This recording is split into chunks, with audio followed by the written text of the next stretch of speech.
বজ্রপাতে দ্বিখণ্ডিত হয়ে গেছে আস্ত একটি মেহগনি গাছ। দ্বিখণ্ডিতের গাছটি যেন এখন জানান দিচ্ছে বজ্রপাতের তীব্রতা কেমন হতে পারে। ভয়ঙ্কর বজ্রপাতে ৬ মে পাবনার ঐতিহ্যবাহী সরকারি এডওয়ার্ড কলেজের পদার্থবিজ্ঞান বিভাগের সামনের গাছটি দ্বিখণ্ডিত হয়ে গেছে। তবে এতে কোনো হতাহতের ঘটনা ঘটেনি বলে নিশ্চিত করেছে কলেজ কর্তৃপক্ষ।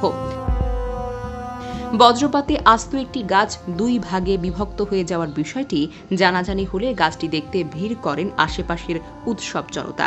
অনেকে আবার দ্বিখণ্ডিত গাছটি ক্যামেরাবন্দি করতে ব্যস্ত হয়ে পড়েন। প্রত্যক্ষদর্শী শিক্ষার্থী ও কলেজের কর্মচারী জানান, সকাল 10:30টার দিকে আকাশে কালো মেঘ ও ঝড়ো বাতাস বইছিল পুরো এলাকায়। মাঝে মাঝে বজ্রপাত শোনাও যাচ্ছিল। সেই সময় হঠাৎ বজ্রপাত বিকট একটি শব্দ শুনতে পান তারা। পরবর্তীতে বৃষ্টি থামার পরে বাহিরে এসে দেখেন দানব আকৃতির মেহগনি গাছটি দ্বিখণ্ডিত হয়ে গেছে। এর আগে কখনোই এরকম ভয়ঙ্কর বজ্রপাত দেখেনি বলে জানিয়েছেন স্থানীয় জনতারা। এদিকে ঘটনার পর ঘটনাস্থল পরিদর্শন করেছেন পাবনা সরকারি এডওয়ার্ড কলেজের অধ্যাপক মোহাম্মদ আব্দুল আওয়াল মিয়া। তিনি জানান, দ্বিখণ্ডিত গাছটি দ্রুত অপসারণ করা হবে। এছাড়াও বজ্রপাতের সময় গাছের নিচে আশ্রয় নেওয়ার আহ্বান জানিয়েছেন শিক্ষক।